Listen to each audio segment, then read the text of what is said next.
General ওয়ার্কারের সামনে মাথা নিচু করে দাঁড়িয়ে আছে একজন জুনিয়র অফিসার। সবার চেহারাতেই ভয়ের চিহ্ন, আবার কেউ কেউ এতটাই ভয়ে মগ্ন যে তাদের শরীর থরথর করে কাঁপছে। জেনারেল ওয়ার্কার সব জুনিয়র অফিসারের দিকে কিঞ্চিত তাকিয়ে থেকে খানিকটা বিদ্রুপ আর অনেকটাই তেজি কণ্ঠে বলে ওঠেন, তোমাদের এত বড় সাহস হলো কি করে? হেডকোয়ার্টার এমনকি তোমাদের জিওসির পারমিশন ছাড়াই মিশনে যাওয়া? জুনিয়র অফিসার সবাই নিশ্চুপ। কী বা বলবে তারা? আসলে এই দোষটা যে তাদেরই। জেনারেল ওয়ার্কার জুনিয়রদের চুপ থাকা দেখে আরও রেগে যান। সজোরে টেবিলের ওপর ঘুষি মেরে বলেন, তোমাদের এত বড় সাহস দেখে আমি অবাক হই। তবে তোমাদের সাথে আমি আর একটাও কথা বলবো না। আমি কথা বলবো তোমাদের ক্যাপ্টেনের সাথে। ডাকো তোমাদের ক্যাপ্টেনকে।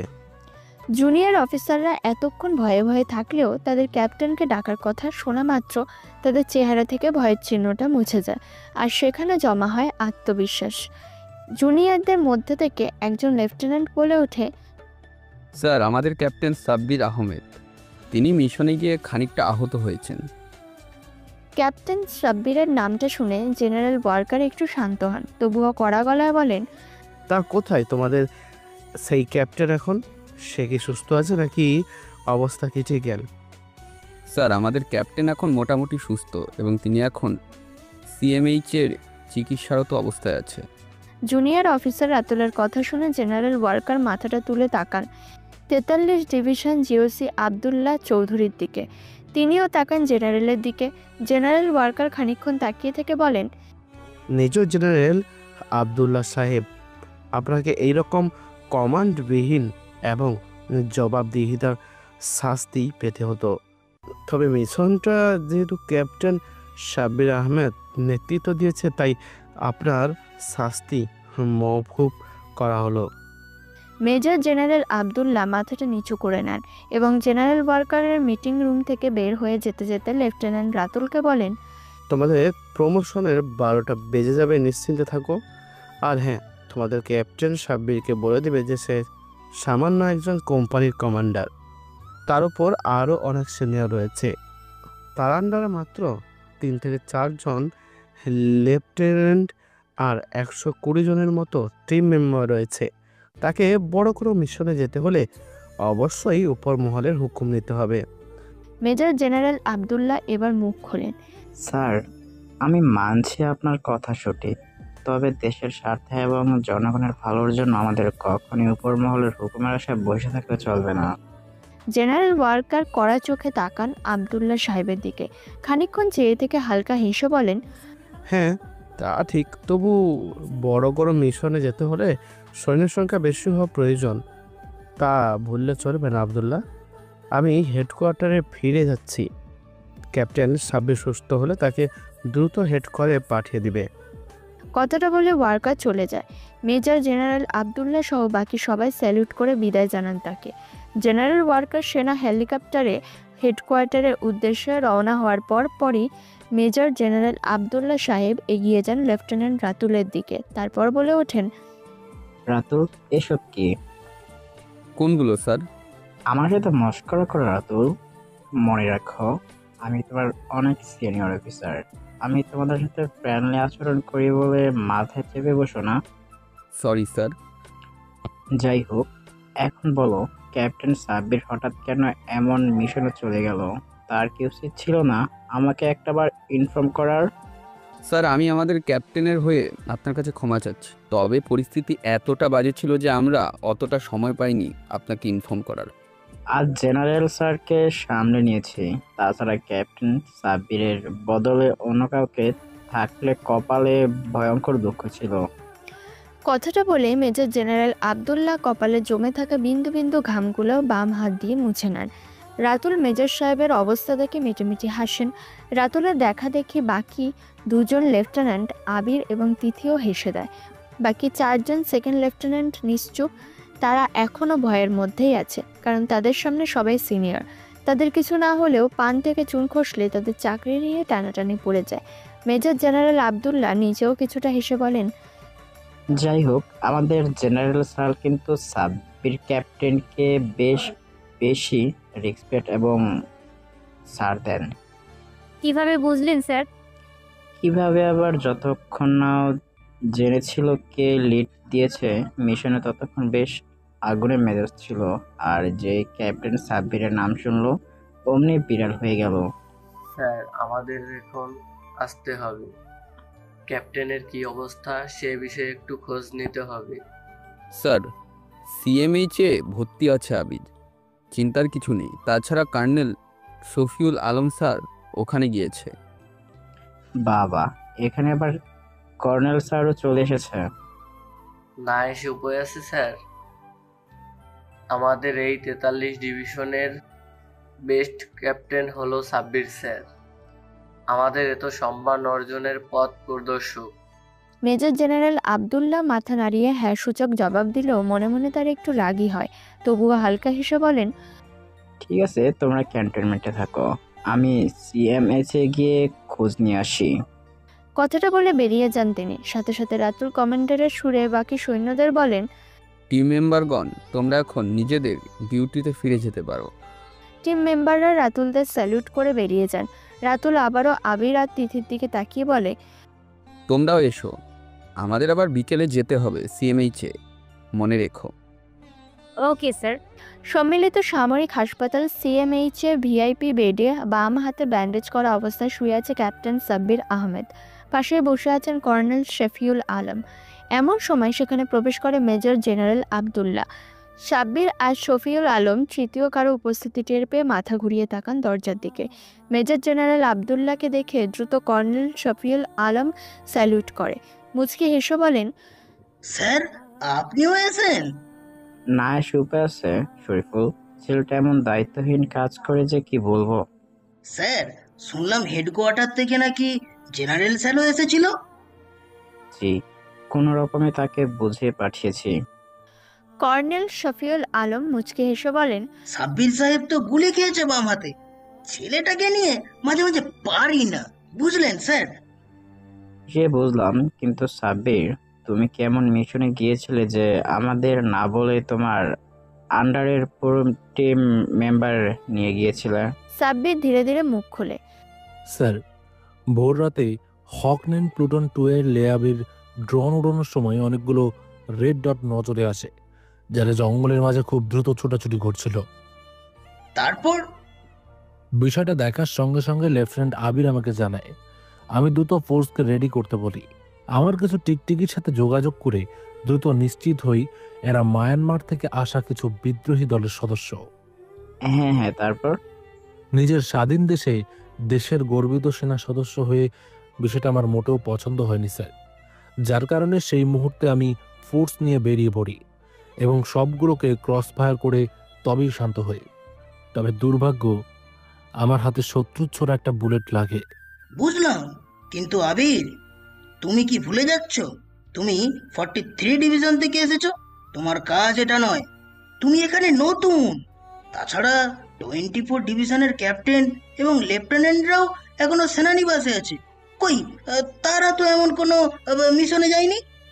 সাব্বির মুচকে হেসে মেজর জেনারেল আবদুল্লাহ সাহেবের দিকে তাকিয়ে বলে, আগে কে মিশনে গিয়েছে আর কে যায়নি এটা নিয়ে আমি মোটেও মাথা ঘামাই না স্যার।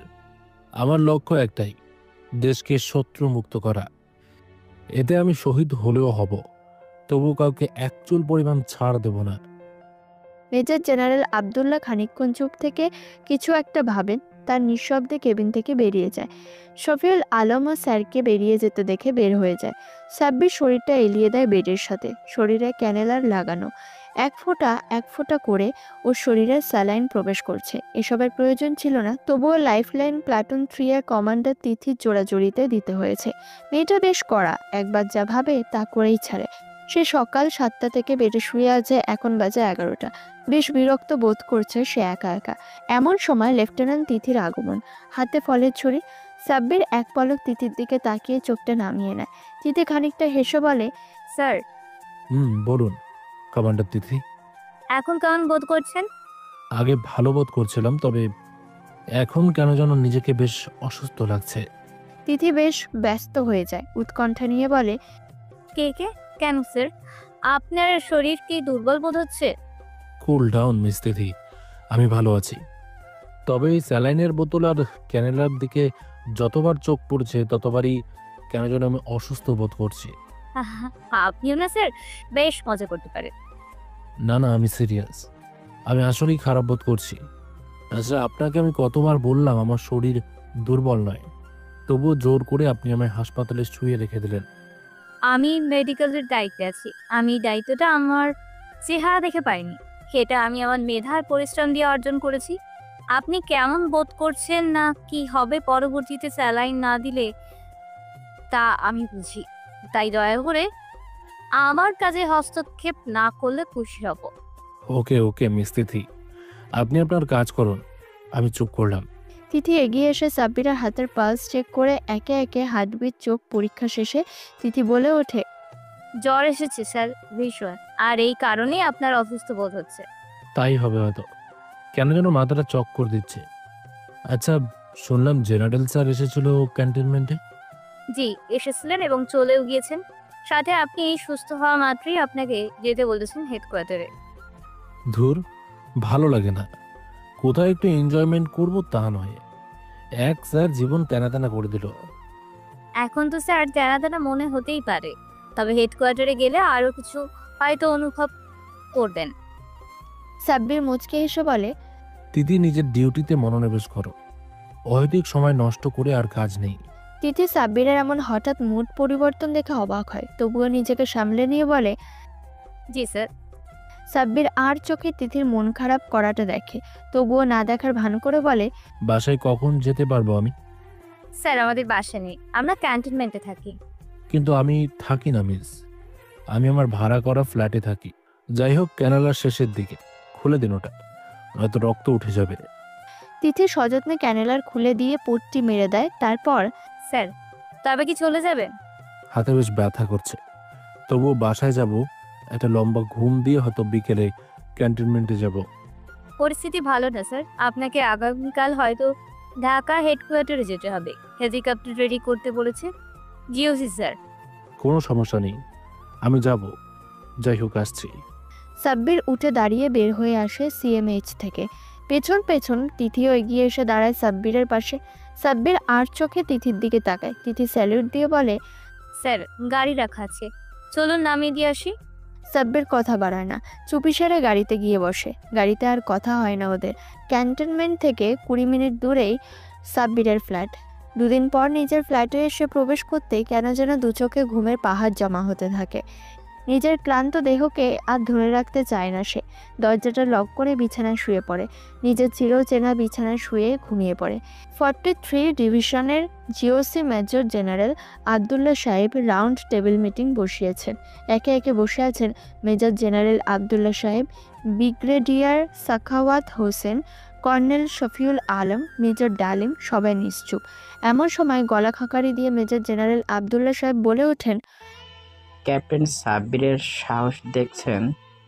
সাখাওয়াত সাহেব, ছেলেটা কিরকম দ্রুত সাহসী কাজ করেছে।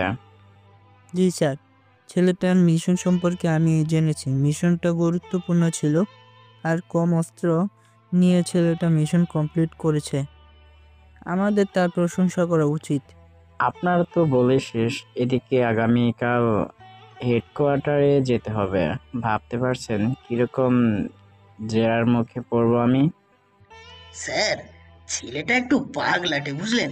দেশের জন্য এক বিন্দু পরিমাণ ছাড় দেবে না। সেহেতু আমাদের তার বিষয়ে কিছুটা ছাড় দেওয়াই যেতে পারে, তাই না? মিশনের ফাইল আমি দেখছি স্যার, ওসব নিয়ে চিন্তা নেই। প্রধানমন্ত্রীর প্রতিনিধিকে জেনারেল স্যার বোঝাবেন। আপনি শুধু প্রেস সচিবকে বিষয়টা চেপে যাওয়ার অনুরোধ করবেন। হ্যাঁ, তোমরা বলে শেষ। দেখি আগামীকাল কি আছে কপালে। আল্লাহই ভরসা স্যার। আর আপনার পাশে ক্যাপ্টেন সাব্বির আছে, কোনো ভয় নেই বলেই মনে করি। সাব্বিরের নামটা শুনে মেজর জেনারেল আবদুল্লাহ কিছুটা শান্ত হন, তবুও গম্ভীর মুখ করে বলেন, ঠিক আছে, আজকের মিটিং এখানে সমাপ্ত করছি। আপনারা আসুন, আর আগামীকাল হেডকোয়ার্টারে যাব। আমি আশা করি উপরমহলকে ম্যানেজ করতে পারবো, সাথে নতুন মিশনের দায়িত্বও পাবো। ঠিক আছে স্যার, নিরাপদ যাত্রার জন্য শুভকামনা রইল। তারা উঠে চলে যায়। তবে মেজর জেনারেল আবদুল্লাহ সাহেব একইভাবে মাথায় হাত দিয়ে বসে থাকেন। টানা 10 ঘন্টা ঘুমানোর পর শরীরে তীব্র শীত অনুভব হওয়ায় কেঁপে ওঠে বসে সাব্বির। শরীরে কোনো মতে কম্বল চাপিয়ে থাই জানালা দিয়ে বাইরে তাকায়। ভোর হতে চলেছে নাকি সন্ধ্যা, কনফিউশনে পড়ে যায় সাব্বির। তবে নিজেকে সামলে নিতে দ্রুত পকেট থেকে ফোনটা বের করে ঘড়ি দেখে। 5:20 AM লেখা, মানে এক ঘুমে রাত পার করে দিয়েছে। অবাক হয় না সে। ধীরে ধীরে বিছানা থেকে উঠে চলে যায় বাথরুমে। পাক্কা 20 মিনিট এক হাত না ভিজিয়ে সাবান নিয়ে বের হতেই কানে আসে মোবাইলের রিংটোন।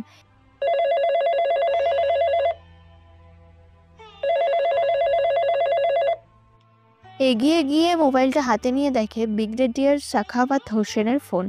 সাব্বির রিসিভ করে সালাম দিতেই ওপাশ থেকে গম্ভীর কণ্ঠ ভেসে আসে। ক্যাপ্টেন সাব্বির, আপনাকে আগামীকাল হেডকোয়ার্টার থেকে আমন্ত্রণ পাঠানো হয়েছে। এ বিষয়ে কি আপনি অবগত? জি স্যার। ক্যান্টনমেন্ট সকাল 8টায় আপনার উপস্থিত চাই। মেজর জেনারেল সাহেব সাথে আপনি সেনা হেলিকপ্টারে করে হেডকোয়ার্টারে যাবেন। ওকে স্যার, আমি এক্ষুনি রওনা হচ্ছি। ফোনটা কেটে যায়। সাব্বির দ্রুত পোশাক পরে নিয়ে বাসা থেকে বের হয়। 20 মিনিটের মধ্যে ক্যান্টনমেন্টের ভেতরে প্রবেশ করতেই হেলিপ্যাডে নজর যায় সাব্বিরে। সামরিক হেলিকপ্টার দাঁড়িয়ে আছে। পাশে গম্ভীর মুখে বসে আছে মেজর জেনারেল আবদুল্লাহ। সাব্বির এগিয়ে গিয়ে তাকে স্যালিউট করে। মেজর জেনারেল আবদুল্লাহ কপট রাগ দেখিয়ে বলে, হয়েছে, আর স্যালুট দিতে হবে না। তোমার জন্য হয়তো আমার চাকরি জয় বাংলা হতে পারে। স্যার, এভাবে কেন বলছেন? তো কিভাবে শুনবো বলো? ফার্স্ট হেলিকপ্টারে ওঠো, সময় নেই। হেডকোয়ার্টারে সবাই আমাদের জন্য অপেক্ষা করছে। সাব্বির আবার বেশ রেগে যায়। সে একজন ক্যাপ্টেন, তার সম্মান আছে। সে নিজেও কিছুটা রাগান্বিত স্বরে বলে, স্যার, কিছু মনে করবেন না। আমি মিশন শেষ করার পরই হাসপাতালে চলে গিয়েছিলাম। আমি কোম্পানি কমান্ডার হিসেবে আমার টিম মেম্বারদের খোঁজ খবর নিতে পারিনি। তাদের খোঁজ আগে নেব, তারপর হেলিকপ্টারে উঠব। কথাটা বলে মেজর জেনারেল আবদুল্লাহ জবাবের আশা না করে হেঁটে যায় ভেতরে। লেফটেন্যান্ট রাতুল, আবির আর তিথি মাঠে সকালে ট্রেনিং করছিল। সাব্বির হাসিমুখে তাদের দিকে এগিয়ে যায়। সাব্বিরকে এগিয়ে আসতে দেখে তারা দ্রুত স্যালিউট করে। সাব্বির হাসিমুখে সবার সাথে হ্যান্ডশেক করে এবং পুরো ফোর্সের সবার সাথে কুশল বিনিময় করে দ্রুত চলে আসে হেলিপ্যাডের কাছে। মেজর জেনারেল আবদুল্লাহ সাহেব বেশ রেগে গিয়েছেন। সাব্বিরও সব পান্তা ভাতের রাগকে তেমন তোয়াক্কা করে না।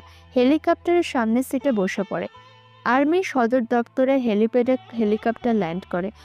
কয়েকজন জুনিয়র অফিসার এসে তাদের স্বাগতম জানায়। মেজর জেনারেল আবদুল্লাহ সাব্বিরের দিকে মিটিং রুমের দরজা পর্যন্ত কোনো টু শব্দ না করলেও দরজার সামনে গিয়েই সাব্বিরকে কড়া কণ্ঠে বলে, সাব্বির, এখানে দাঁড়িয়ে থাকো, আমি তাদের সাথে কথা বলবো। তারা তোমায় দেখতে চাইলে তখন ডাকবো। Okay sir. Major general Abdullah মনে মনে বিকট শব্দে হাসে আর বলতে থাকে, আমার সাথে তুই রাগ নিয়ে কথা বলছিস, বলে যাবি না? তুই সামান্য ক্যাপ্টেন আর আমি মেজর জেনারেল। হয়তো কয়েকদিন পর তোর সাহসিকতার জন্য পুরস্কার স্বরূপ সেনাপ্রধানও হতে পারি আমি। কথাগুলো মনে মনে বলতে বলতে মিটিং রুমে প্রবেশ করেন তিনি, আর সাব্বির পাশেই রাখা সোফায় গিয়ে বসে পড়ে। হেডকোয়ার্টারে মিটিং রুমে লেফটেন্যান্ট জেনারেল কামরুল, প্রধানমন্ত্রীর প্রতিনিধি কামাল, অপারেশনস ডিরেক্টর এবং অন্যান্য গুরুত্বপূর্ণ ব্যক্তির উপস্থিতি। লেফটেন্যান্ট জেনারেল কামরুল কড়া গলায় বলে ওঠেন, ক্যাপ্টেন, সাব্বিরের বিষয়ে রিপোর্ট কি পাওয়া গিয়েছে? আমাদের সবচেয়ে বড় মিশনের জন্য প্রস্তুত কতদূর? স্যার, ক্যাপ্টেন সাব্বির মিশন সফল করেছে, তবে সে কিছুটা আহত হয়েছে। আমরা তার চিকিৎসা নিশ্চিত করেছি এবং এখন সে সিএমএইচে আছে। সে সুস্থ হলেই আমরা নতুন মিশনের জন্য প্রস্তুতি নেব।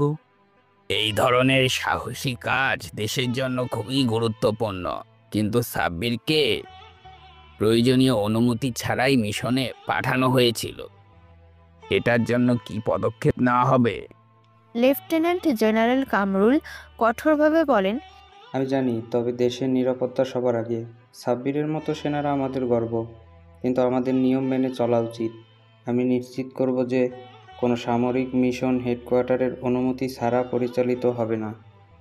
ছেলেটার মিশনে যাওয়ার ক্ষুধা আমাকে অনুপ্রাণিত করেছে, তবে আমি ওর জীবন নিয়ে শঙ্কিত।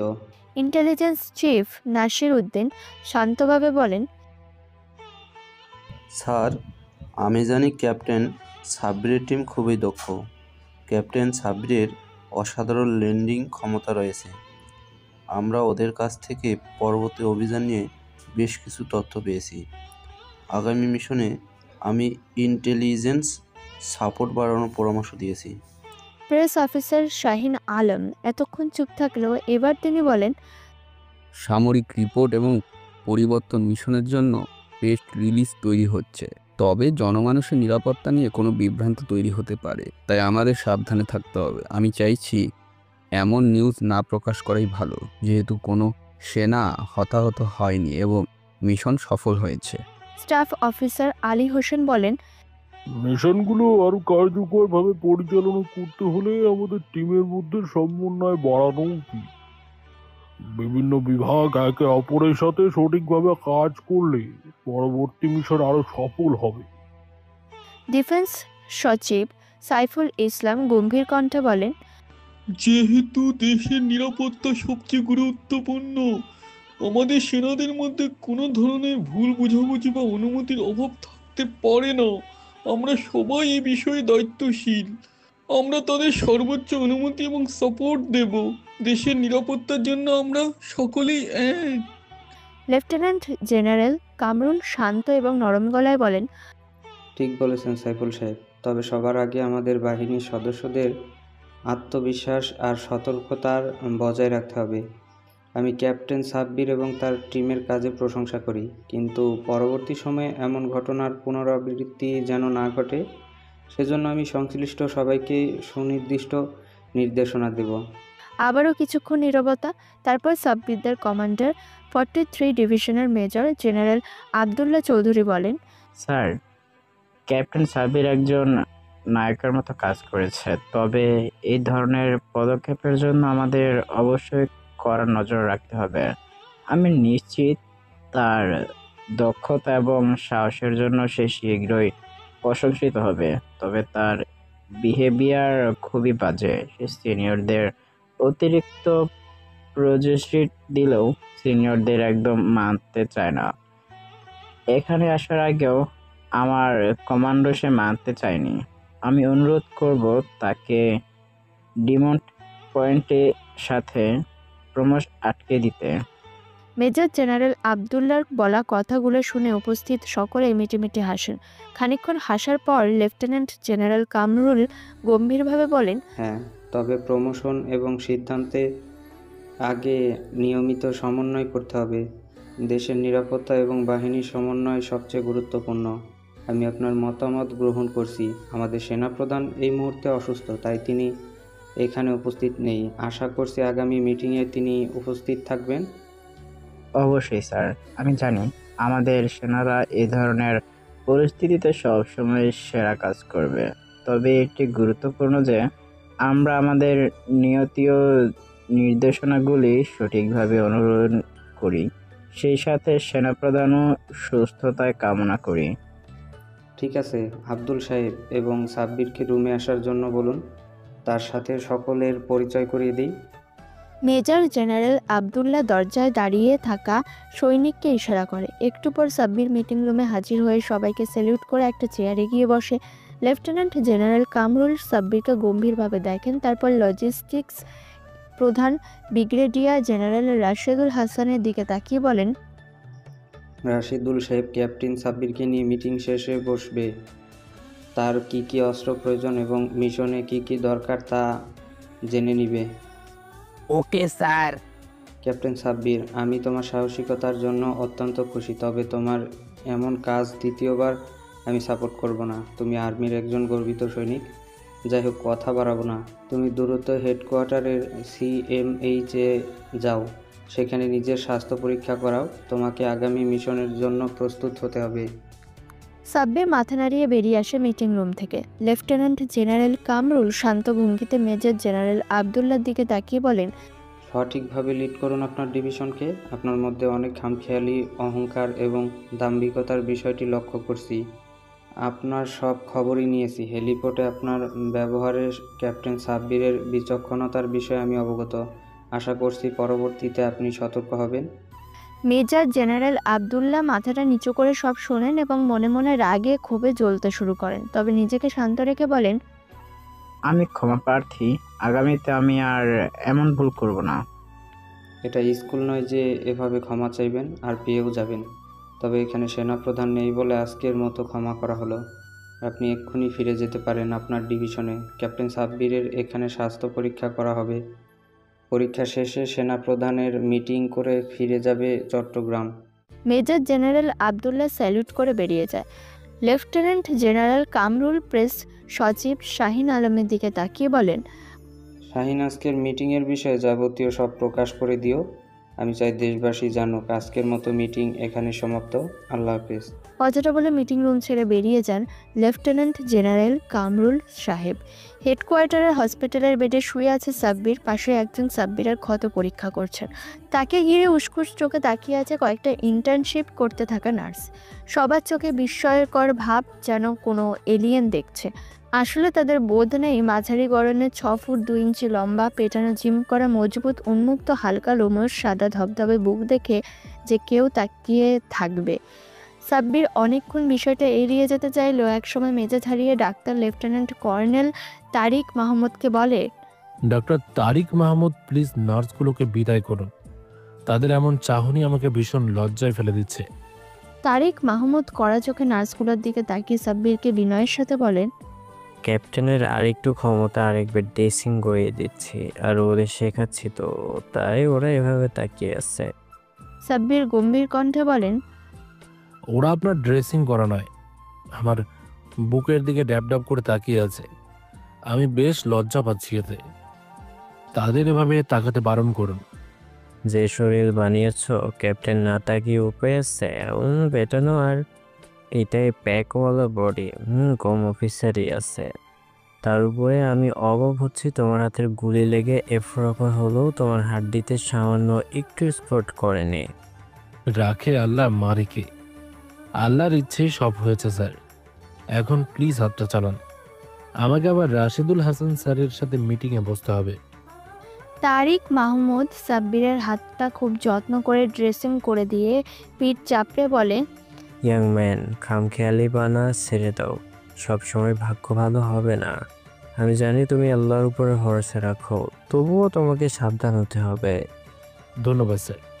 সাব্বির বেড থেকে উঠে বের হয়ে আসে হসপিটাল থেকে। সাব্বিরকে বের হতে দেখে এগিয়ে আসে intelligence chief brigadier general Nasir Uddin.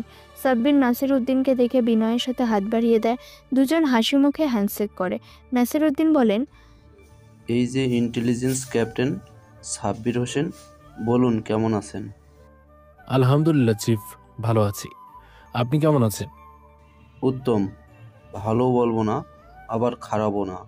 তবে তোমার জন্য খবরটা খারাপ, এটা আমি শিওর। সাব্বির ভুরু কুঁচকে বলে, খারাপ? তোমাদের ডিভিশনে জিওসি কে আচ্ছা করে কথা শুনিয়ে দিয়ে লেফটেন্যান্ট জেনারেল স্যার বেসার জীবনে আর তোমার সাথে খারাপ আচরণ করবে না। সাব্বির তখনও ভুরু কুঁচকে তাকিয়ে আছে নাসির উদ্দিনের দিকে। নাসির উদ্দিন বিষয়টা খেয়াল করে হাসি থামিয়ে বলে, কি হলো, সাব্বির চেয়ে আসো? চিফ, আমি কখনোই মজা পছন্দ করি না। আপনি বেশ কৌশলে আসল কথা এড়িয়ে যেতে চাচ্ছেন, এটা কি ভালো? নাসির উদ্দিন এবার সাব্বিরের কাঁধে হাত রেখে বলেন, আসলে তোমাকে কথাটা বলবো কিনা ভাবছি। তুমি এই মুহূর্তে পার্বত্য এলাকার মিশনের সফল ক্যাপ্টেন। তোমার টিম সেখানকার সবচেয়ে সফল। তাই হয়তো নতুন মিশন তোমাদেরকেই দেওয়া হবে। কিন্তু সাব্বির সরু চোখে নাসির উদ্দিনকে পরখ করে বলে, হ্যাঁ বলুন চিফ। কিন্তু মিশনটা বেশ কঠিন সাব্বির।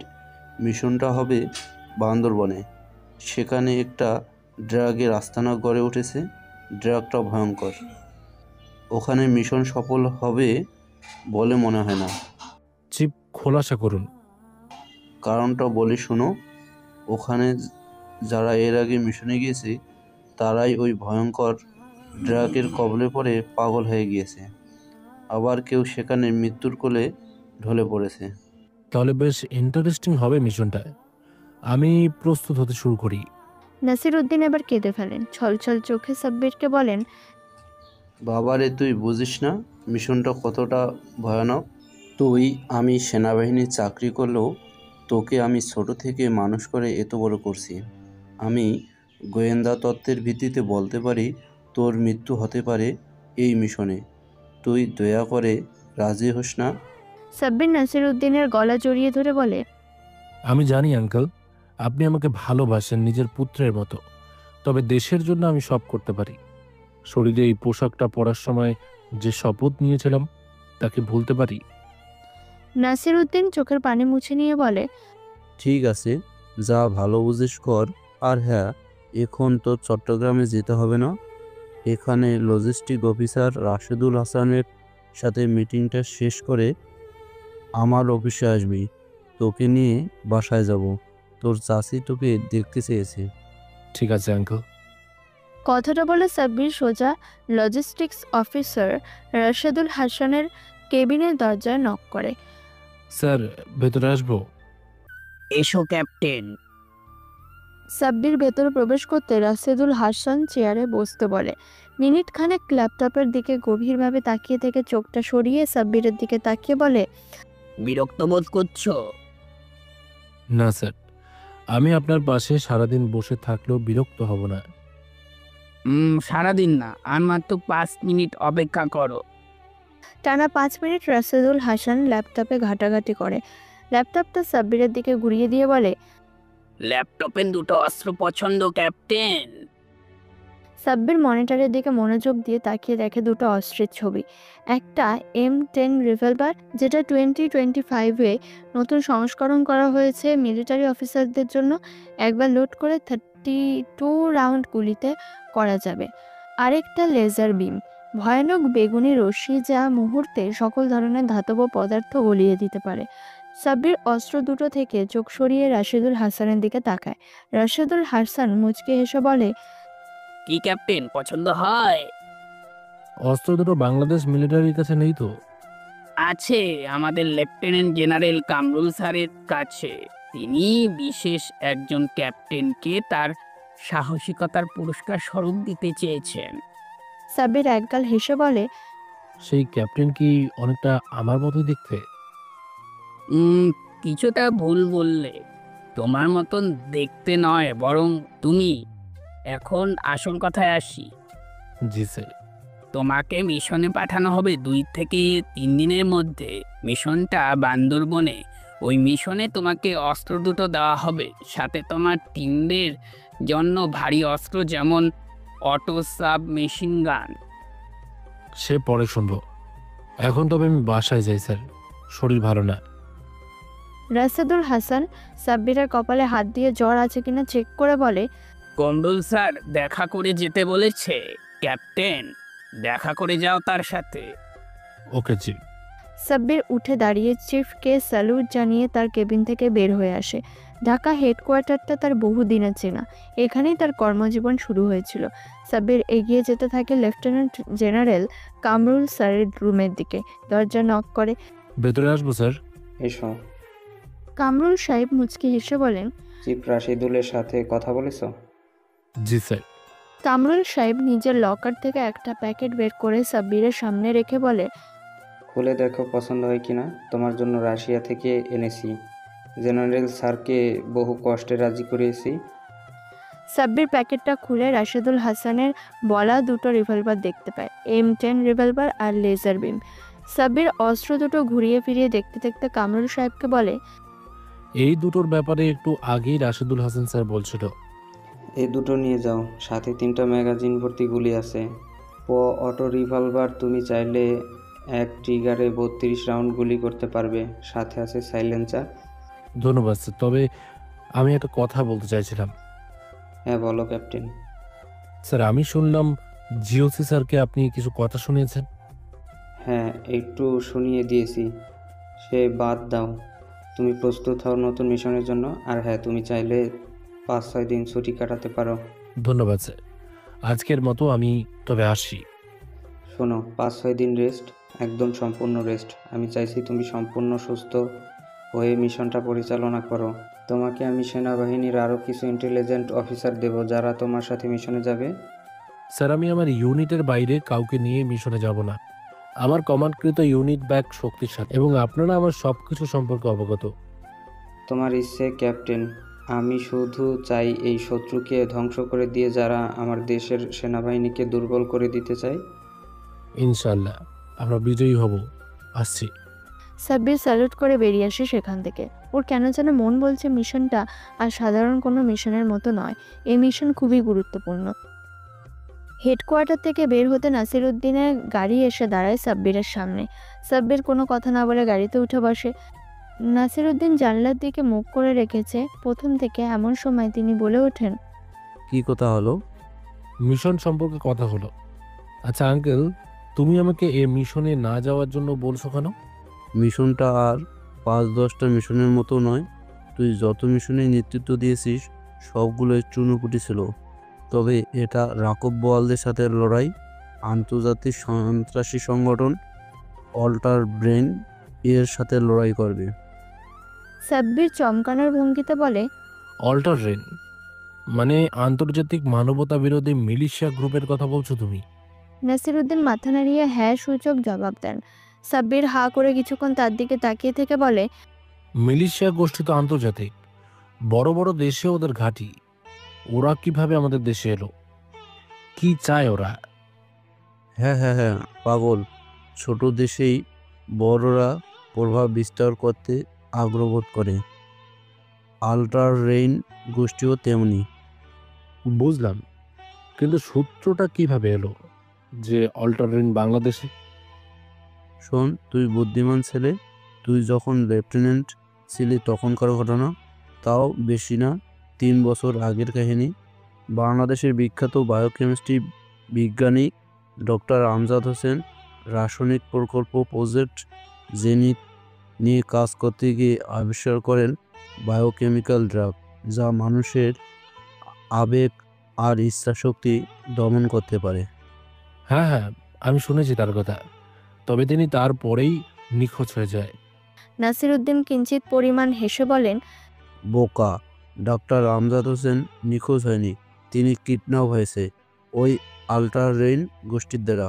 এবং গোয়েন্দাদের তথ্য অনুযায়ী ডক্টর আমজাদ হোসেন বাংলাদেশেই আছে, আর সেটাও আবার আল্ট্রা রেইনের কোনো এক গোপন ঘাঁটিতে। বুঝলাম না, ডাক্তার আমজাদ হোসেনকে কেন তারা কিডন্যাপ করলো? বায়োকেমিক্যাল ড্রাগ আবিষ্কার করার পরেই পুরো দেশ তাকে নিয়ে হইচই পড়ে গিয়েছিল, মনে নেই? আন্তর্জাতিক বড় বড় দেশের নিউজ হয়েছিল। তখনই হয়তো এই সন্ত্রাসী সংগঠন আল্ট্রা রেইন এর নজরে আসে। তার মানে ডাক্তার আমজাদ হোসেনকে দিয়ে তারা এই ড্রাগ তৈরি করে নিতে চাচ্ছে? একদম সঠিক ধরেছিস। শুধু তৈরি নয়, বরং শিখিয়েও নিতে চায়। তারা সম্ভবত বায়োকেমিক্যাল আবিষ্কারও করে নিয়েছে। কিভাবে বুঝলে? নাসিরউদ্দিন মুচকি হেসে বলেন, আমি গোয়েন্দা তত্ত্বের ভাণ্ডার সাব্বির, আমি সব খবর রাখি। বান্দরবানে কিছু সেনা সদস্য সহ সেখানে বেশ ভালো রকমের প্রভাব ফেলেছে এই ড্রাগ। অনেকেই না বুঝে নেশাদ্রব্য হিসেবে গ্রহণ করেছে, যা ব্যাপক বৃদ্ধির সম্ভাবনা রয়েছে। তা এই ড্রাগসগুলো কারা ছড়িয়ে দিচ্ছে? সেটাই তোকে বান্দরবন গিয়ে উদ্ঘাটন করতে হবে। সাব্বিরদের কথা বলার মাঝেই গাড়ির দরজা খুলে যায় আর একটা মাঝবয়সী নারীর কণ্ঠ ভেসে আসে। এই যে 2 সেনা সদস্য, বাসায় তো চলে এসেছো। গাড়ি থেকে নেমে ভেতরে যাবে নাকি এখানেই খাবার দিব? সাব্বির আর নাসিরউদ্দিন কথা বলায় এতটাই মনোযোগ ছিল যে তারা বুঝতেই পারেনি গাড়ি বাসায় এসে থেমেছে। এমনকি ড্রাইভারও গাড়ি থেকে নেমে গিয়েছে। ড্রাইভারের এমন কাণ্ডে নাসিরউদ্দিন রাগ হয়, তবুও শান্তভাবে স্ত্রীকে বলে, দিলে ভালোই হতো পাখি, তবে ডেকে যখন দিয়েছো তখন চলো ভেতরে যাই। সাব্বিরও হেসে বলে ওঠে, আম্মা কেমন আছেন? জাহানারা বেগম মুখটা অন্যদিকে ঘুরিয়ে নিয়ে বলেন, আমাকে আম্মা বলবি না, আমি কারোর আম্মা না। যদি আম্মাই হতাম তবে আম্মাকে দেখতে অন্তত মাসে একবার হলেও কেউ আসতো। সাব্বির মুচকি হেসে গাড়ি থেকে জাহানারা বেগমকে জড়িয়ে ধরে কোমল কণ্ঠে বলে, আমার কাজের খুব চাপ, তার উপর তুমি তো জানোই আমি প্রমোশন পেয়েছি। আমি এখন একটা কোম্পানি কমান্ডারের লিডার। কত কাজ জানো। জাহানারা বেগম সাব্বিরকে দু হাতে আগলে নিয়ে কপালে আলতো করে চুমু দিয়ে বলেন, থাক, আমার আব্বাজান আসছে, তাতেই খুশি। চল ভেতরে, ফ্রেশ হয়ে খেতে বসবি। সাব্বির ভেতরে যেতে থাকে আর ভাবতে থাকে একটা মহিলা কতটা ভালো হলে নিজের সন্তান না হলেও এতটা ভালোবাসে। সেই 16 বছর বয়সে ঘর ছেড়ে এখানে উঠেছিল। দীর্ঘ 10টা বছর পেরিয়ে গিয়েছে, তবুও মহিলার ভালোবাসা কমেনি, বরং বেড়ে গিয়েছে। সাব্বির নাসির উদ্দিনকে বাবা বলে উঠতে না পারলেও জাহানারা বেগমকে আম্মা বলে ডাকে। সে নিয়ে নাসির উদ্দিনের মন খারাপ হলেও কখনো বলেননি। খাওয়া দাওয়া শেষ করে সাব্বিরকে কোলের মাঝে শুইয়ে রেখে জাহানারা বেগম পরম মমতায় সাব্বিরের গুলি লাগা হাতে মালিশ করে দিচ্ছেন আর একা একাই কাঁদছেন। সাব্বির হাজারবার সুস্থ আছি, ঠিক আছে বললেও তিনি কাঁদছেন, যেন সমস্ত ব্যথা তার হাতে চলে গিয়েছে। আফসোস হতে থাকে সাব্বিরের, মনে মনে বলতে থাকে, ইস, আমার আপন আম্মু এমনটা হলে কতই না ভালো হতো। পরক্ষণে ভাবনাটা বাদ দিয়ে জাহানারা বেগমের করে পরম শান্তিতে চোখ বন্ধ করে বলে, আম্মা, আপনাকে আমি অনেক ভালোবাসি। আপনার কাছে আসলে আমার আর ইচ্ছে করে না চাকরিতে ফিরতে। মন চায় এভাবেই আপনার কোলে সারা জীবন ঘুমিয়ে থাকি। জাহানারা বেগম নিশ্চুপ, তার চোখে খুশির অশ্রু। দূর থেকে মা ছেলে না হলেও তাদের এমন ভালোবাসা দেখে মনে মনে খুশি হন নাসির উদ্দিন। জাহানারা বেগম আর তার দাম্পত্য জীবন 25 বছরের। এই 25 বছরে তারা বাবা মা হতে পারেননি। সমস্যাটা আসলে জাহানারা বেগমেরই। কতজন বলেছে বিয়ে করতে, তবে করেননি নাসির উদ্দিন, কারণ স্কুল জীবন থেকে এই মেয়েটাকে বড্ড ভালোবাসতেন তিনি। বছর 10 আগে শীতের রাতে রাস্তায় থরথর কাঁপতে থাকা একটা 16 বছরের ছেলেকে বাসায় এনেছিলেন তিনি। তারপর থেকে সে এখানেই আছে। ছেলেটা সাব্বির, যে কিনা তাদের সন্তানের চেয়েও বড় কিছু। রাত 9টা। ডাইনিং টেবিলে ডিনার করতে বসেছে নাসির উদ্দিন, তার স্ত্রী আর সাব্বির। জাহানারা বেগম সাব্বিরের পাতে এটা ওটা তুলে দিতে দিতে বলেন, হাতে যে গুলি লেগেছে সেটা আমাকে আগে বলিসনি কেন? কিভাবে বলবো আম্মা, গুলি লাগার পর থেকে একটুও একা হওয়ার সুযোগ পাইনি। আচ্ছা আঙ্কেল, আজ সেনাবাহিনীর প্রেস সচিব শাহিনা স্যারের ব্রিফিং টিভিটা চালু করুন তো। নাসির উদ্দিন টিভি চালু করেন। যমুনা টেলিভিশনে বড় বড় হেডলাইনে লেখা উঠছে, রাত 9টার খবর, চট্টগ্রামের সীমান্ত এলাকায় মায়ানমারের কিছু বিদ্রোহ গোষ্ঠীর অবৈধ প্রবেশের কারণে বাংলাদেশ সেনাবাহিনীর কঠোর মিশনে ক্রসফায়ারে নিহত হয়েছে সবাই। লাশগুলো দেখাচ্ছে। সাব্বির মুচকি হাসে। সাব্বিরকে হাসতে দেখে নাসির উদ্দিন বলেন, যেভাবে একটা হেডশুট করেছিস বাবা, বেঁচে যাওয়ার চান্সই ছিল না। তুই এমন নিখুঁত নিশানা শিখলি কি করে? আপাতত ওসব রাখো, খাবার খাও। আমার টিভিটা বন্ধ করেন তো। দেখতে দেখতে 6টা দিন কেটে যায়। সকাল থেকে জাহানারা বেগম রান্না বান্নায় ব্যস্ত। স্ত্রীকে এমন তাড়াহুড়ো করতে দেখে নাসির উদ্দিন সাহেব এগিয়ে গিয়ে বলেন, কি ব্যাপার জাহানারা, এভাবে তাড়াহুড়ো করছো কেন? ছেলেটা আজকে হেডকোয়ার্টারে যাবে, সে খেয়াল আছে। সকাল 8টা বাজে, ঘুম থেকে উঠতে দেরি হয়ে গিয়েছে।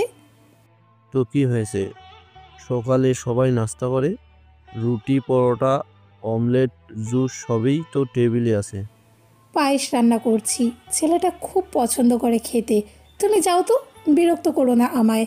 না জানি ছেলেটা আবার কবে আসবে। নাসির উদ্দিন মনে মনে বলেন, ছেলেটাকে তো সবাই এমন এক মিশনে পাঠাচ্ছে জাহানারা, ওর বেঁচে থাকা নিয়ে আমি ভেবে কুল কিনারা পাচ্ছি না।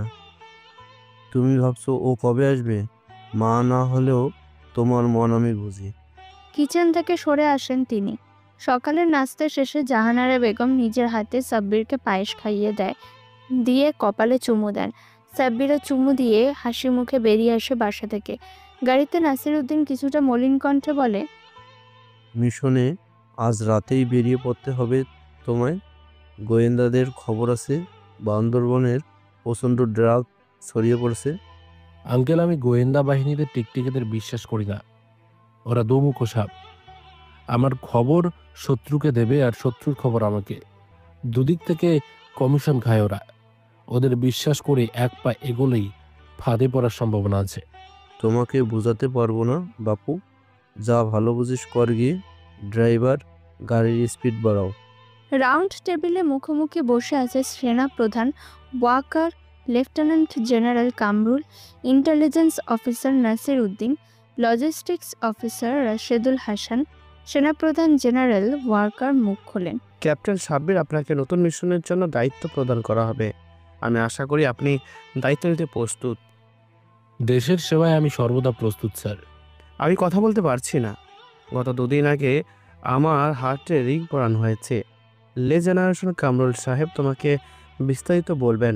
আমি আজ আসছি। জেনারেল ওয়ার্কার চলে যান। লেফটেন্যান্ট জেনারেল কামরুল সাহেব সাব্বিরের একটা হাত ধরে বলেন, সাব্বির, মিশনটা খুব কঠিন। তোমাকে একই সাথে দুটো কাজে দেয়া হবে। বাংলাদেশের বিখ্যাত বায়োকেমিস্ট্রি বিজ্ঞানী ডক্টর আমজাদ হোসেনের নিখোঁজ হয়েছিল 3 বছর আগে। তাকে উদ্ধার করতে হবে। সেই সাথে সন্ত্রাসী সংগঠন আল্ট্রা রেইন গোষ্ঠীর হাত থেকে বাংলাদেশের যুব সমাজকে বাঁচাতে হবে। এই গোষ্ঠী সেনাবাহিনীকে দুর্বল করতে মাঠে নেমেছে। স্যার, আমি চেষ্টা করব। তোমাকে মিশনের সার্বিক সাহায্য করবে বান্দরবন ক্যাম্প এর ক্যাপ্টেন আশিক। সেই বিষয়ে অনেক কিছু রিসার্চ করেছে। তুমি তার সাথে সরাসরি কথা বলতে পারো। কিন্তু স্যার, আমার তো আরও কয়েকজন সহযোদ্ধা প্রয়োজন। চিন্তা নেই, তোমার আন্ডারে থাকা তোমার কমান্ডে থাকা লেফটেন্যান্ট রাতুল, লেফটেন্যান্ট আবিরকে আগেই বান্দরবনে পাঠিয়ে দেওয়া হয়েছে। একজন মিসিং। লেফটেন্যান্ট তিথিকে এই মিশনে দেওয়া হবে না Sabbir, sorry. No problem sir. Intelligence officer Nazimuddin তোমাকে সব রকম তথ্য দিয়ে সাহায্য করবে। আশা করি তুমি সফল মিশন শেষ করে ফিরে আসতে পারবে। ইনশাআল্লাহ স্যার, দোয়া করবেন, বাকিটা আল্লাহ ভরসা। এমন সময় একজন জুনিয়র লেফটেন্যান্ট এসে জানান, হেলিকপ্টার প্রস্তুত, এক্ষুনি বেরিয়ে পড়তে হবে। নাসিরউদ্দিন এগিয়ে এসে সাব্বিরকে জড়িয়ে ধরেন। একে একে সবাই সাব্বিরকে বিদায় জানান। এমন সময় জেনারেল ওয়ার্কার মিটিং রুমে প্রবেশ করেন, হাতে একটা ব্যাগ। জেনারেল ওয়ার্কার সরাসরি সাব্বিরের হাতে ব্যাগটা তুলে দিয়ে বলেন, কামরুল সাহেব বলেছিল তোমার মিশনের জন্য নাইট ভিশন গগলস, সাথে স্মোক গ্রেন্স আর জিপিএস ট্র্যাকের প্রয়োজন। আমি প্রথমে নিষেধ করেছিলাম, পরে ভাবলাম আমি ভুল ছিলাম, তাই ব্যবস্থা করে দিলাম। আশা করি তুমি সফল হবে। সাব্বির ব্যাগটা কাঁধে নিয়ে ছুটে গিয়ে উঠে বসে হেলিকপ্টারে। রাতের ঢাকা বেশ নিস্তব্ধ, কোনো কোলাহল নেই। ধীরে ধীরে রাতের অন্ধকার পেরিয়ে ঘন জঙ্গলের ওপরে উঠতে থাকে হেলিকপ্টার।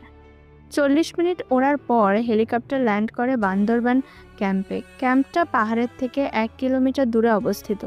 সাব্বির হেলিকপ্টার থেকে নামতে বান্দরবানের ক্যাপ্টেন আশিক এগিয়ে এসে সাব্বিরকে স্বাগতম জানান। সাব্বির হাসি মুখে কথা বলতে বলতে ভেতরে চলে যায়। সেদিন আর তেমন কথা হয় না। ক্লান্ত থাকায় সাব্বির বিশ্রাম নিতে চলে যায়। পরের দিন ক্যাপ্টেন আশিকের পাশে বসে চায়ের কাপে চুমুক দিতে দিতে সাব্বির বলে ওঠে, ক্যাপ্টেন আশিক, জি বলুন। পাহাড় সম্পর্কে কিছু বলুন। কি বলবো? পাহাড়ের কি অবস্থা? এখানে নাকি খুব অস্থিরতা চলছে। আমি কি বলবো ভাবছি। দেখুন, আমি ভনিতা পছন্দ করি না। দ্রুত জবাব দেন। আমি প্রথমে ক্ষমা চেয়ে নিচ্ছি। সে থেকে লজ্জিত নিয়ে বলছি, আমি বান্দরবন নিয়ে যা জানার চেষ্টা করছি সব কিছুই ব্যর্থ হয়েছি। এখানকার প্রত্যেকটা যুবক থেকে শুরু করে বৃদ্ধ সবাই সেল কন্ট্রোলার ড্রাগসে আসক্ত। কাউকে জিজ্ঞাসা করলে কিছু জানাতে পারেনি। এখানে কেউ আমাকে সদিচ্ছায় সাহায্য করেনি। আপনি নাকি প্রচণ্ড মেধাবী ক্যাপ্টেন। আমার তো মন বলছে আপনি সবচেয়ে বাজে ক্যাপ্টেন। নিজের কোম্পানির উপর আপনার কোনো নিয়ন্ত্রণই নেই। ক্যাপ্টেন আশিক মাথাটা নিচু করে হঠাৎ ফুঁপিয়ে কেঁদে ওঠে। কাঁদতে কাঁদতে বলে, এটা মানিক ক্যাম্পে সাবির 1 বছর হলো। এই ক্যাম্পে বহু কষ্টে এই ড্রাগস থেকে নিজেকে রক্ষা করে যাচ্ছি।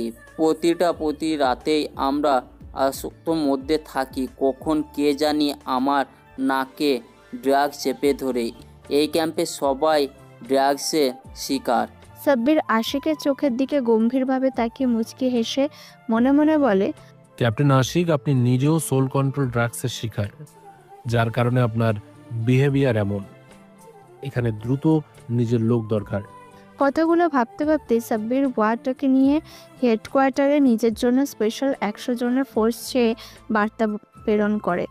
ঘণ্টাখানেক পরই একে একে 10টা হেলিকপ্টার ল্যান্ড করে। সেখান থেকে নেমে আসে একে একে 10 জন স্পেশাল ফোর্স, যাদের মধ্যে 4 জন এগিয়ে এসে দাঁড়ায় সাব্বিরের সামনে।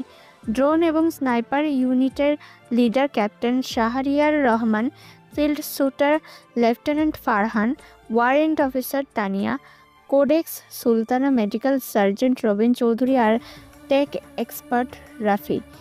একটু পর আরেকটা হেলিকপ্টার ল্যান্ড করে, যেখান থেকে বেরিয়ে আসে লেফটেন্যান্ট আবির এবং রাতুল। সাব্বির সবার আগে মেডিকেল সার্জেন্ট রবিনকে নির্দেশ দেয়, রবিন, দ্রুত তোমার টিম নিয়ে ক্যাপ্টেন আশিককে পর্যবেক্ষণ এবং চিকিৎসা প্রদান করো। আমার মন বলছে আশিক সোল কন্ট্রোল ড্রাগসে আসক্ত। রবিন মাথা নাড়িয়ে চলে যায় তার টিম নিয়ে। ততক্ষণে পুরো ক্যাম্প ঘিরে নিয়েছে সাব্বিরের টিম।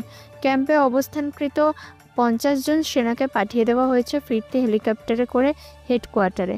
এমন সময় ক্যাপ্টেন শাহরিয়ার রহমান এগিয়ে এসে সাব্বিরকে বলে, স্যার আমাদের লিড দিন। তোমরা আমার সাথে এসো শাহরিয়ার, মিটিং করতে হবে তোমাদের। ক্যাম্পের গোল টেবিলে সাব্বিরকে ঘিরে রেখে বসে আছে শাহরিয়ার, ফারহান, তানিয়া, আবির এবং রাতুল। সবার প্রথম সাব্বিরই বলে ওঠে, ক্যাম্পটা বিপজ্জনক। এখানে কে বা কারা যেন রাতের আধারে সোল কন্ট্রোল ড্রাগস নিক্ষেপ করে যায়, যার ফলে ইচ্ছে না থাকা সত্ত্বেও ক্যাম্পের সবাই ড্রাগসে আসক্ত হয়ে পড়েছিল। তাদের মস্তিষ্ক, তাদের ইচ্ছে শক্তি বিলীন হয়ে গিয়েছে।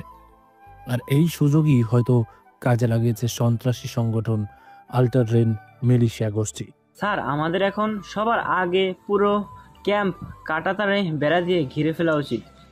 শুধু ঘিরে নয়, আমাদের আরও সৈনিক প্রয়োজন শাহরিয়া। ক্যাপ্টেন, আমি বলি কি, আপনি হেডকোয়ার্টারে আরও 100 সৈনিক পাঠানোর জন্য বলুন। তাদের মধ্যে 50 জনকে ছদ্মবেশে আসতে বলুন। ক্যাম্পে আশেপাশে তারা বিচরণ করবে। সেই সাথে আমি আশেপাশে সমস্ত মোবাইল, কম্পিউটার, এমনকি ওয়াকি টকি হ্যাক করে ফেলবো এবং নজর রাখবো। ভালো বলেছো তানিয়া। রাতুল আর আবির, তোমরা কি বলো? স্যার, আমাদের লেফটেন্যান্ট তিথিকে এখানে প্রয়োজন। সে সার্জেন্ট রবিনকে হেল্প করবে। না, রাতুল, তিথিকে চট্টগ্রামেই থাকতে হবে। ওখানে ওর প্রয়োজন। আমরা দুজন দ্রুততার সাথে পুরো ক্যাম্প 5 লেয়ার বিশিষ্ট কাঁটাতারে বেড়া দিয়ে ঘিরে ফেলি। ক্যাপ্টেন, আদেশ দিন। রাতুল, আবির, তোমরা ক্যাম্প ঘিরে ফেলার কাজে যাও। তানিয়া, তুমি তোমার কাজে বাসায় যাও। শাহরিয়া, তুমি তোমার টিমকে ড্রোন নিয়ে চারপাশে নজর রাখতে শুরু করো। আর ফারহান, তুমি সমস্ত অস্ত্র চেক করে আশেপাশে নজর রাখো। আমি একটু ক্যাপ্টেন আশিককে দেখে আসি। ক্যাপ্টেন আশিকের এমন অবস্থা সাব্বির কল্পনাও করেনি। এখানের জিওসি বেঙ্গল রেজিমেন্টের সবাই সোল কন্ট্রোল ড্রাগসে আসক্ত ছিল। সবাই এখন চট্টগ্রাম সহ আশপাশের সিএমএইচে চিকিৎসাধীন। সার্জেন্ট রবিনের পাশে গিয়ে দাঁড়ায় সাব্বির। রবিন আর চোখে এক পলক তাকিয়ে বলে, ক্যাপ্টেন, আমি একটা নতুন জিনিস আবিষ্কার করেছি। সাব্বির ভুরু কুঁচকে বলে, না হেসে দ্রুত বলো। ক্যাপ্টেন আশিকের শরীর আগে থেকেই সেল কন্ট্রোল ড্রাগ ছিল। এটা মূলত অ্যাক্টিভেট হয় নির্দিষ্ট ফ্রিকোয়েন্সি শব্দে, যেমন এক ধরনের বাজ বা হুইসেলের শব্দ, অনেক সময় কোনো বন্দুকের নলের মতোই। এটা বুঝলে কি করে? একটু আগে বজ্রপাতের মতন শব্দ হয়েছিল, আর সাথে সাথে আশিকের হাত পা ছুড়াছুড়ি শুরু করে দিয়েছিল, একটা জম্বলির মতন। তার মানে এখানকার সবগুলো সৈনিক জম্বির মতো ছিল। পুরো ক্যাম্প হ্যাক হয়ে গিয়েছিল। একদম, খুব ভয়ঙ্কর ব্যাপার এটা ক্যাপ্টেন। আমাদের দ্রুত শহীদ গ্যাস মাস্ক ব্যবহার করতে হবে, আর খেয়াল করতে হবে কেউ বাকি আছে কি না এই ক্যাম্পে। বোমাও থাকতে পারে আশেপাশে। তুমি ক্যাপ্টেন আশিককে দ্রুত ইলেকট্রোম্যাগনেটিক থেরাপি দাও। আমি ততক্ষণে পুরো ক্যাম্পটা নিয়ন্ত্রণ করছি। রবিন কাজে লেগে পড়ে। সাব্বির দৌড়ে গিয়ে ফারহানকে বোম স্কোয়াড টিমকে অ্যাক্টিভ করে পুরো ক্যাম্প তল্লাশি চালাতে বলে এগিয়ে যায় শাহরিয়ার রহমানের দিকে। শাহরিয়ার রহমান তখন ড্রোন ফুটেজ দেখতে ব্যস্ত। সাব্বির শাহরিয়ার পাশে গিয়ে বসে বলে, শাহরিয়ার পুরো ক্যাম্প তো হ্যাক হয়ে গিয়েছিল।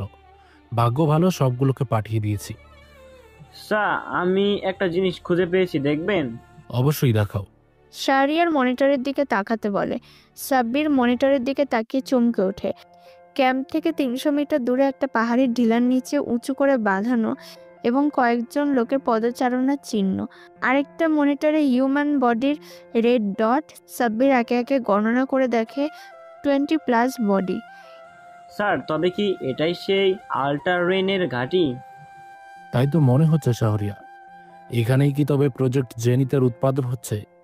এখানে কি ডক্টর আমজাদ হোসেন বন্দি আছে, নাকি তিনি নিজেই এটার মূল হোতা? এরই মাঝে ফারহান এগিয়ে আসে, হাতে টাইম বোমা। সাব্বির দ্রুত কোমর থেকে রিভলভার বের করে ফারহানকে চিৎকার করে বলে, Farhan, what is this? Are you mad? Sorry sir, আপনার ধারণাই সঠিক। ক্যাপ্টেন আশিকের ঘরেই ছিল ওই টাইম বোমা। আমরা ওটা নিষ্ক্রিয় করে দিয়েছি। নেক্সট টাইম সাবধানে থাকবে। একে তো ভীষণ টেনশনের মধ্যে আছি, তার মধ্যে এমন ইডিয়েট টাইপ কাজ করো না। আমি বুঝতে পারিনি ক্যাপ্টেন। বোমা ফেলে আরো ভালো মতো খুঁজতে থাকো এবং সকল সৈনিককে গ্যাস মাস্ক পরতে বলো। ফারহান চলে যেতে শাহরিয়ার ফিসফিস করে বলে, স্যার মনে হচ্ছে এখানে সরাসরি অভিযান চালাতেই হবে। এরা পাহাড় কেটে গুহা বানিয়েছে, অনেকটা দুর্গের মতো। দুর্গ যেহেতু বানিয়েছে, তাই আমাদের আগে চারপাশে দেখতে হবে শাহরিয়ার। এটার অনেকগুলো পথ থাকতে পারে। কি করব এখন ক্যাপ্টেন? স্নাইপার রেডি করো, আর এই মুহূর্তে গুহার চারপাশে স্পাই ড্রোন মোতায়েন করে দাও। Okay sir. সাব্বির শাহরিয়ারের কাছ থেকে ফিরে এগিয়ে যায় তানিয়ার দিকে। তানিয়া এক মনে ল্যাপটপে হাত চালিয়ে যাচ্ছে। আশেপাশে অনেকগুলো অ্যান্টেনা বসিয়েছে। সাব্বির ফিরে যেতে নেবে, অমনি তানিয়া বলে ওঠে, ক্যাপ্টেন। বলো তানিয়া। স্যার আমি আশেপাশে ওয়াকি টকি সিগন্যাল চেক করলাম, সাথে মোবাইলও, বিশেষ করে ড্রোন ফুটেজ দেখা হিউম্যান বডির আশপাশে তেমন কিছু পাইনি। বলো তবে। তবে আমি তাদের বেশ কিছু সিগন্যাল ট্র্যাক করতে পেরেছি এবং শুনে যা বুঝলাম তারা আমাদের দিকে লক্ষ্য রাখছে। কেউ তাদের আগাম ইনফরমেশন দিয়ে দিচ্ছে। আমরা তাদের নজরদারিতে আবদ্ধ। এটাই আমি চাই তানিয়া। তাদের কমিউনিকেশন জ্যাম করে দিও না, জাস্ট নজর রেখো। আর মিশনে তোমাকে কি করতে দিয়েছি হেডকোয়ার্টার থেকে জিজ্ঞেস করলে জবাব দেবে না। Okay sir. গ্যাস মাস্ক পরে নাও, এটা অনেক জরুরি। কথাটা বলে সাব্বির ডক্টর রবিনের কাছে আসে। রবিন ততক্ষণে ক্যাপ্টেন আশিককে সোল কন্ট্রোল ড্রাগের ইফেক্ট থেকে বের করে এসেছে। সাব্বির তবুও পরীক্ষা করার জন্য পাশ থেকে বেতের লাঠি নিয়ে পরপর কয়েকটা আঘাত করে আশিকের পিঠে। আঘাতগুলো এতটা জোরে ছিল যে আশিক চিৎকার করে ওঠে।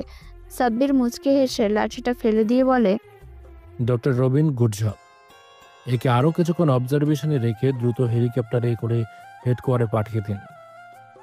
সাব্বির চলে যেতে নেবে, অমনি আশিক বলে ওঠে, স্যার। বলুন। স্যার আমি কিছু বলতে চাই। কথা না পেঁচিয়ে ঝটপট বলে ফেলো। স্যার আমি 2 বছর ধরে যথাযথ করে আসছি, তাতে আমি বুঝতে পারছি আমাদের মাঝে কেউ একজন ওই আল্ট্রারেলিং মিলিশার গোষ্ঠীকে খবর লিক করে দিচ্ছে। সে আমাদের আশপাশেই হবে পরিচিত।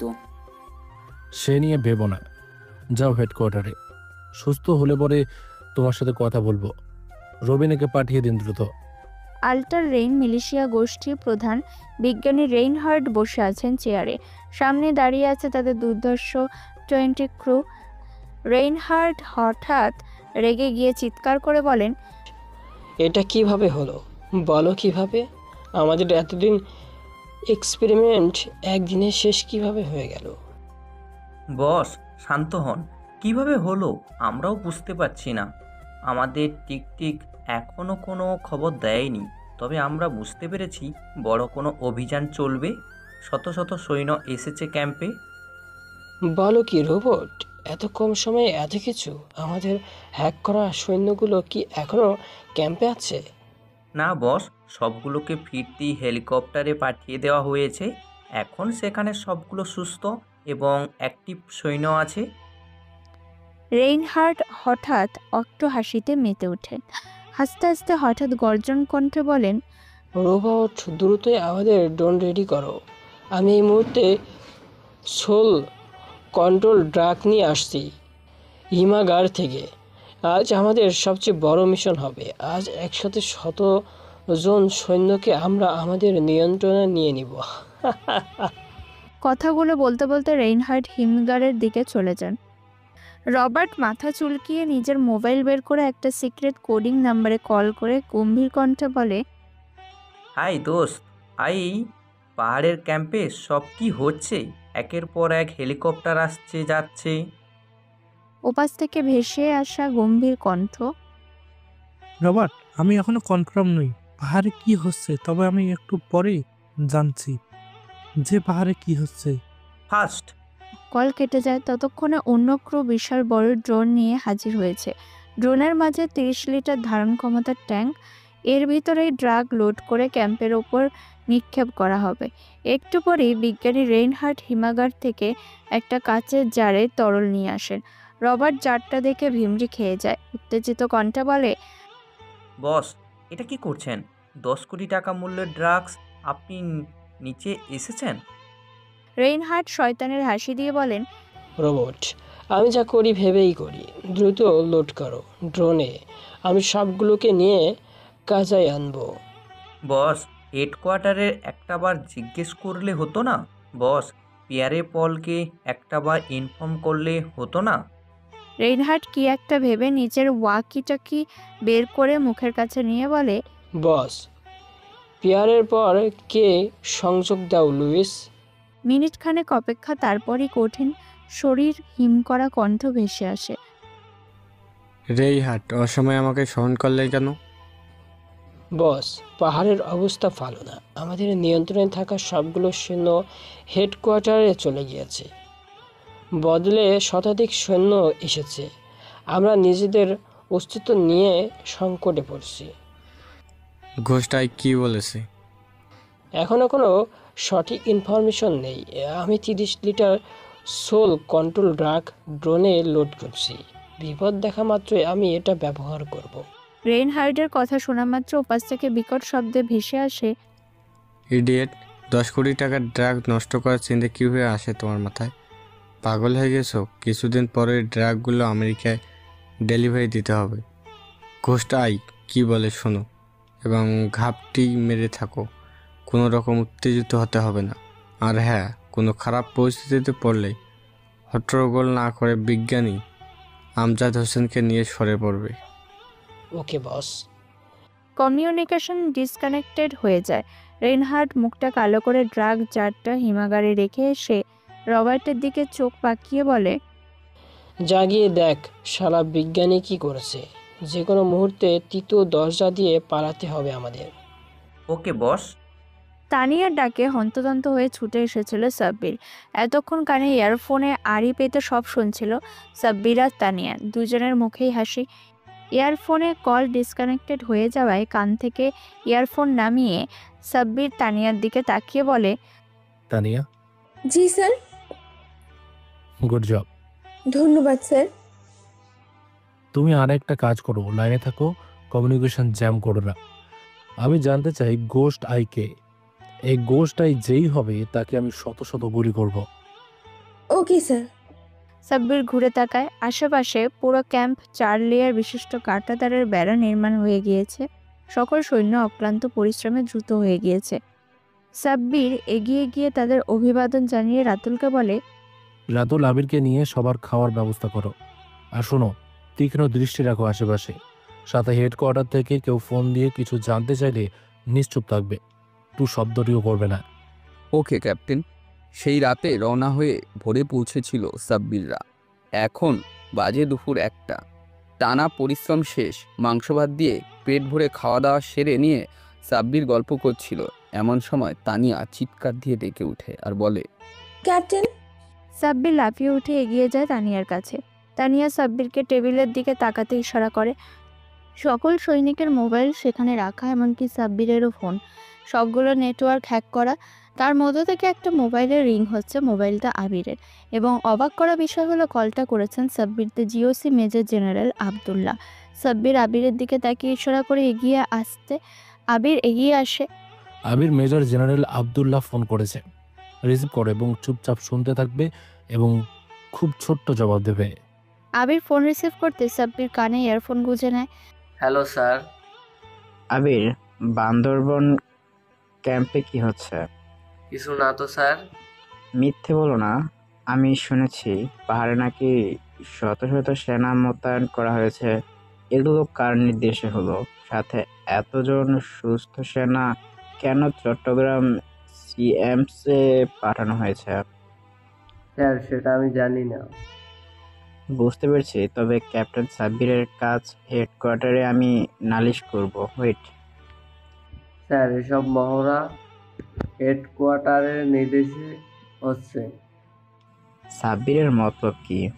ও কি কোনো আক্রমণ করতে আগ্রহী? কোথায় আক্রমণ করব স্যার? আমরা জাস্ট হেডকোয়ার্টারের নির্দেশে মহড়াতে অংশগ্রহণ করেছি। ওকে, ফোন রাখছি। কলটা কেটে যায়। সাব্বিরের চোখ মুখ আগুন। তানিয়া নিশ্চুপ।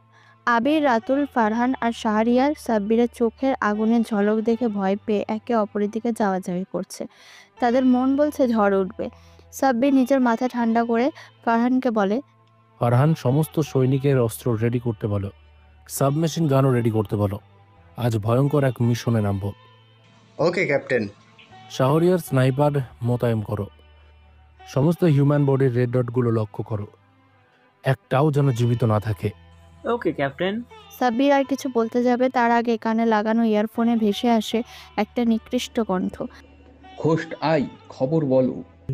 এটা একটা সামরিক মহড়া, ভয়েস কিছু নেই। বস, রেহানকে বলে দিও কোনোরকম হট্টগোল না করতে। এখানে ক্যাপ্টেন সাব্বির আছে, সেটা ভয়ঙ্কর। ওর সাথে পাঙ্গা না নেওয়াই ভালো। সাব্বির কান থেকে ইয়ারফোনটা নামিয়ে রেখে তানিয়াকে বলে, তানিয়া, এখানে তুমি বসে আমাদের লিড দেবে। তোমার কাছে থাকবে ড্রোন ফুটেজের দায়িত্ব। শাহরিয়ার, তুমি স্নাইপার নিয়ে রেডি হয়ে যাও। কথাটা বলে সাব্বির নিজের M10 রিভলভারের ম্যাগাজিনে গুলি লোড করতে থাকে। ততক্ষণে পুরো 200 জন সৈন্য প্রস্তুত, সবার হাতেই AK-47 রাইফেল, ম্যাগাজিন ভর্তি গুলি। ঘড়ির কাঁটা টিকটিক করছে সন্ধ্যা 7টার আশেপাশে। সাব্বিরের চোখে আগুন।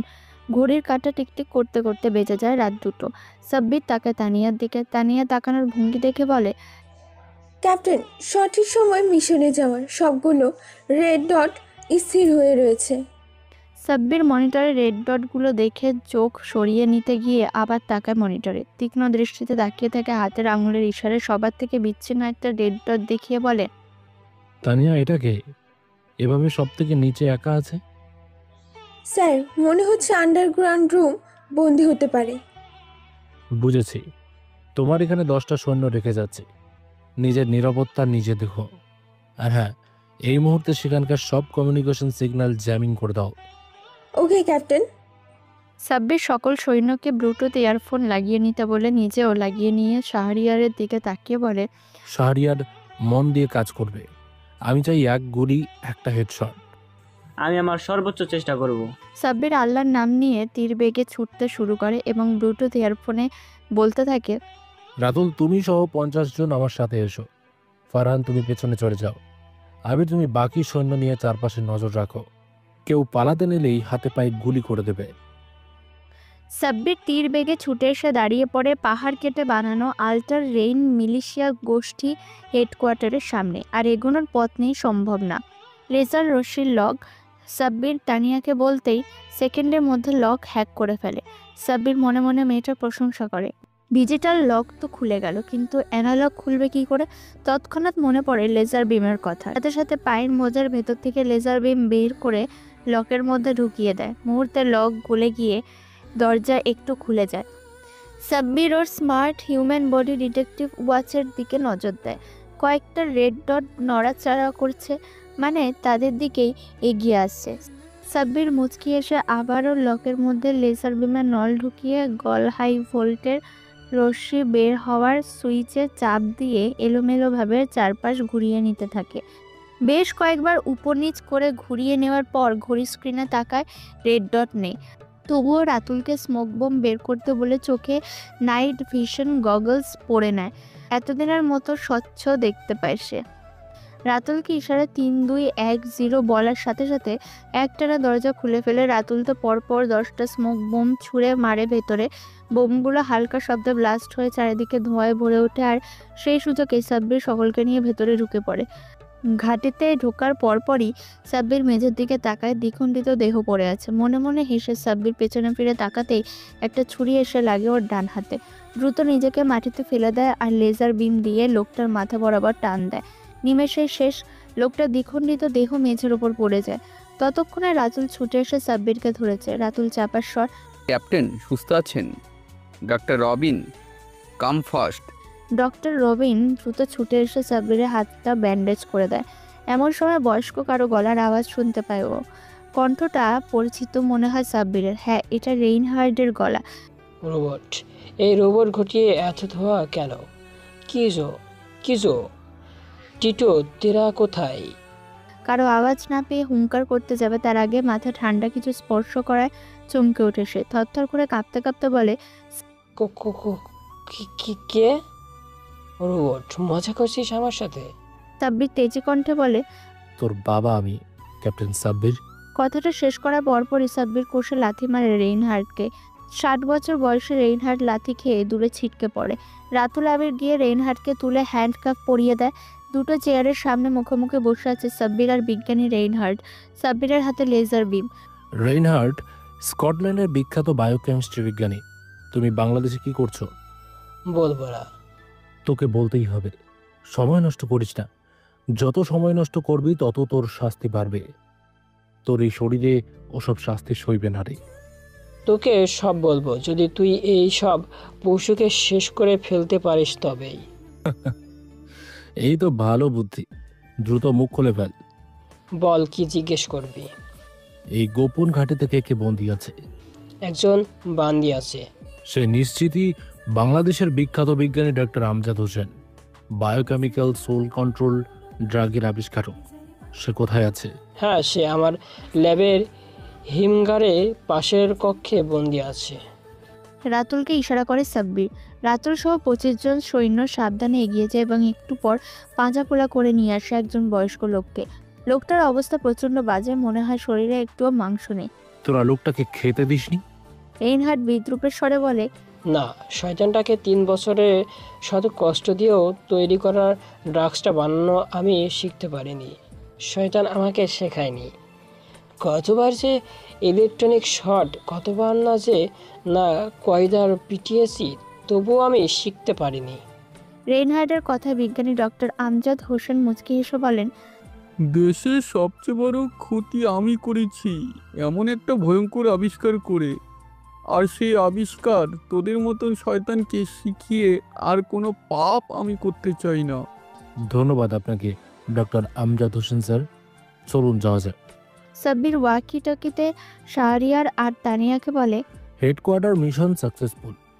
আল্ট্রারেনের বিজ্ঞানী রেইনহার্ড গ্রেপ্তার এবং বাংলাদেশের বায়োকেমিস্ট্রি বিজ্ঞানী ডক্টর আমজাদ হোসেন জীবিত উদ্ধার। সাব্বির দ্রুততার সহিত ঘাটে থেকে বের হয়ে ফারহানকে ইশারা করে। ফারহান ইশারা বুঝতে পেরে দ্রুত ঘাটের মধ্যে 6টা টাইম বোমা নিক্ষেপ করে চলে আসে। ক্যাম্পে ফিরে ফারহান রিমোটের রেড বাটনে ক্লিক করে। মুহূর্তের মাঝে বিকট শব্দে চারপাশে কেঁপে ওঠে। ধ্বংস হয়ে যায় ভয়ঙ্কর সেল কন্ট্রোল ড্রাগসের ল্যাব ও অস্ত্র ভাণ্ডার। ডক্টর আমজাদ হোসেন আর রেইনহার্ডকে নিয়ে সেই রাতে সাব্বির তানিয়া সহ ফিরে আসে ঢাকা হেডকোয়ার্টারে। তখনও দেশবাসী জানে না মিশনের কথা। ভোরের আলো ফুটতে শুরু করেছে। মেজর জেনারেল আবদুল্লাহ সরকারি কোয়ার্টারে ঘুমিয়ে আছে। এমন সময় একদম সেনা দরজা ভেঙে মেজর জেনারেল আবদুল্লাহকে তুলে নিয়ে চলে আসে। জেনারেল ওয়াকার এবং লেফটেন্যান্ট জেনারেল কামরুলের সামনে রেইনহার্ডকে এগিয়ে দেয়, সেই সাথে ডক্টর আমজাদ হোসেনকেও পরিচয় করিয়ে দেয়। ডক্টর আমজাদ হোসেন কৃতজ্ঞতার সাথে সাব্বিরকে স্যালিউট করে। তাকে সিএমএইচে ভর্তি করানো হয়। এমন সময় একটা হেলিকপ্টার ল্যান্ড করে কোয়ার্টারের সামনে, আর সেখান থেকে টেনে হিঁচড়ে নামানো হয় মেজর জেনারেল আবদুল্লাহকে। মেজর জেনারেল আবদুল্লাহ রেগে আগুন, গর্জন কণ্ঠে তাদের গালিগালাজ করছে। সাব্বির কোনো কথা না বলে ছুটে গিয়ে আবদুল্লাহর গলা টিপে ধরে ভয়ঙ্কর কণ্ঠে চিৎকার করে বলে, গোষ্ঠী সন্ত্রাসী আল্ট্রারেইন মালয়েশিয়া গোষ্ঠীর টিকটক মেজর জেনারেল আবদুল্লাহ, কেমন আছিস? সাব্বিরের এমন কাণ্ডে জেনারেল ওয়াকার, কামরুল সহ সকলেই অবাক হয়।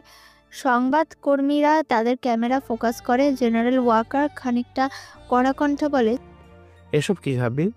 সে তোমার সিনিয়র? না স্যার, এই দেশের শত্রু। এই হলো গোয়েন্দা যে কিনা আর্মির সকল তথ্য এই গোষ্ঠীকে দিত। এমনকি গতকাল আমাদের মিশনের খবরও অল্টারনেটকে দিতে আমাদের থেকে তথ্য নিয়েছিল। আমরা ভুল তথ্য দেই, যার কারণে আজকের মিশন সফল। মেজর জেনারেল আবদুল্লাহ, এগুলো কি সত্যি? স্যার, এসব আমার বিরুদ্ধে একটা প্রতারণা। আমি সৎ, নির্ভুল, একনিষ্ঠ একজন মেজর। সাব্বির হো হো করে হেসে ওঠে আর গতকালের কল রেকর্ডগুলো চালু করতে সব পরিষ্কার হয়ে যায়। জেনারেল ওয়ার্কার হুঙ্কার ছেড়ে বলেন, এই মুহূর্তে দেশদ্রোহী মেজর জেনারেল আবদুল্লাহকে ক্রস ফায়ারের নির্দেশ দেওয়া হলো। বলতে দেরি সাব্বির সহ সকল জুনিয়র অফিসারের শ্যুট করতে দেরি করেনি। শত শত গুলিতে ঝাঁঝরা হয়ে যায় মেজর জেনারেল আবদুল্লাহর দেহ। 1 সপ্তাহ হয়ে গিয়েছে সাব্বিরের অসামান্য সাহসিকতার জন্য তার পদোন্নতি হয়েছে ক্যাপ্টেন থেকে সরাসরি মেজরে। গত 7 দিন সে নাসির উদ্দিন আর জাহানারা বেগমের কাছেই ছিল। এত কিছুর মাঝেও সাব্বিরের মনে শান্তি নেই। মনের মধ্যে ঘুরপাক খাচ্ছে একটা নাম, পিয়ারে পল। সাব্বিরের ভাবনার মাঝে একটা মেসেজ ওর ফোনে আসে। মেজর সাব্বির, খুব দ্রুত দেখা হবে। আমাদের মহান বিজ্ঞানী রেইনহার্ডকে মুক্ত করব, সাথে তোমার মাথাটা আলাদা করে দেব, যেমনটা তুমি রবার্ট এর করছো। হ্যাঁ, প্রস্তুত থাকো। মেসেজটা আপনা আপনি ডিলিট হয়ে যায়। সাব্বিরও মনে মনে বলে, পিয়ারে পল, আমি প্রস্তুত। তো সিজন 1 এখানেই সমাপ্ত করা হলো। সিজন 2-তে নতুন চমক থাকবে, সেখানে নায়ক তার নায়িকাকে খুঁজে পাবে। সিজন 2 এর জন্য আপনারা কিছু সময় অপেক্ষা করুন। ধন্যবাদ।